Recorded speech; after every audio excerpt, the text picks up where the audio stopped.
কিমান বয়সৰ পৰা আপুনি এই জাৰ্নিটো ষ্টাৰ্ট কৰিছিলে?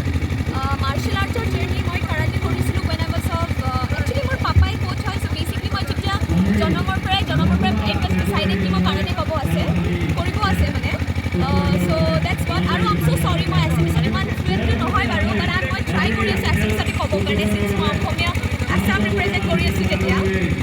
MTVত কেনেকুৱা লাগিছে আপোনাৰ তাত বিচাৰকসকলৰ যেতিয়া আপোনাক আঁকোৱালি লৈছে আপোনাৰ সেইটো সময়ত অনুভৱটো অলপ জনাব আপুনি?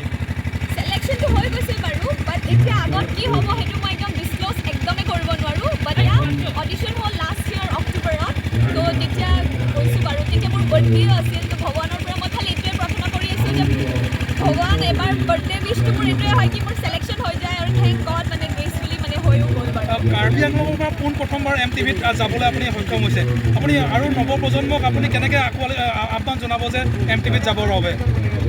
বিকজ তোমালোকৰ এবাৰ মানে যদি তাতে যায় বহুতকেইটা অপৰচুনিটিজ খুলি যায় চ' মই য়াং জেনেৰেশ্যনক সেইটোৱে ক'ব বিচাৰোঁ যে like along with studies and along with sports explore your potential তাকি মানুহতে গম পায় যে অসম এটা জাগা আছে কাৰ্বি আংলং এটা জাগা আছে তাকি অলপ স্প্ৰেড হয় আমাৰ কালচাৰবোৰ বেলেগ সতিও দেখি পায় তেনেকুৱা।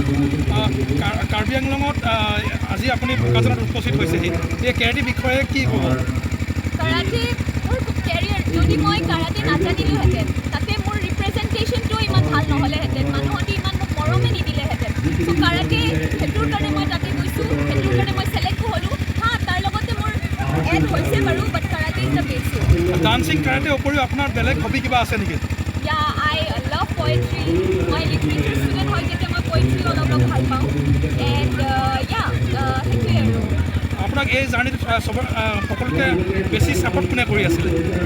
ক'ব গ'লে মই ঘৰতে পোৱাই নাছিলোঁ নিজে মানে মই ভাবিলোঁ যাওঁ তেতিয়া মই যাম